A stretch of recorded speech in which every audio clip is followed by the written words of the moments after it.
So guys, আমি বেশ কিছুদিন আগে গেছিলাম ইউটিউব ইভেন্টে। আর ইভেন্টে গিয়ে আমি আমার বন্ধুরা সবাই অনেক এনজয় করেছিলাম। আর ইউটিউবের তরফ থেকে আমাদেরকে একটা করে গিফট দেওয়া হয়েছিল।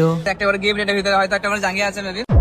আজকে দেখবো এর ভিতরে জাঙ্গিয়া আছে নাকি অন্য কিছু আছে। তো চলো দেখা যাক এর ভিতরে কি আছে। বক্সটা ওপেন করতে দেখি প্রথমে একটা পেপার, কি লেখা আছে সেটা তো জানি না, কিন্তু এতে করে ভালো হওয়া করা হবে গাইস।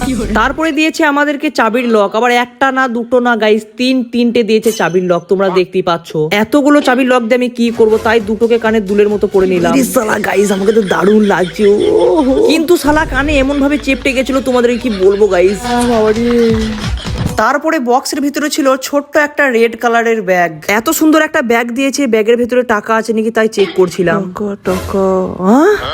আরে বাপরে, 500 টাকার নোট! ও মাই গড গাইস, 500 টাকার নোট পেয়ে গেলাম। তোমাদের সাথে প্র্যাঙ্ক করলাম গাইস, 500 টাকার নোটটা আমিই ভরেছিলাম। ব্যাগের সাথে একটা বেল্ট দিয়েছিল, বাট কিভাবে লাগাতে হয় সেটা আমি ভালোভাবে জানি না। বেল্টটাকে গলায় লাগিয়ে, বুকে লাগিয়ে, আরো কোথায় কোথায় লাগিয়ে তাও পারলাম না গাইস। অবশেষে আমাদেরকে ইউটিউব দেখে কিন্তু বেল্টটাকে লাগাতে হলো। তো চলো এবার ব্যাগটাকে পরে দেখা যাক কেমন লাগছে আমায়। না গাইস, ব্যাগটা কিন্তু আমাকে দারুণ লাগছে। আমার বইয়ের লিপস্টিক, মেকআপ গুলো কিন্তু এতে ভালোভাবে ঢুকে যাবে।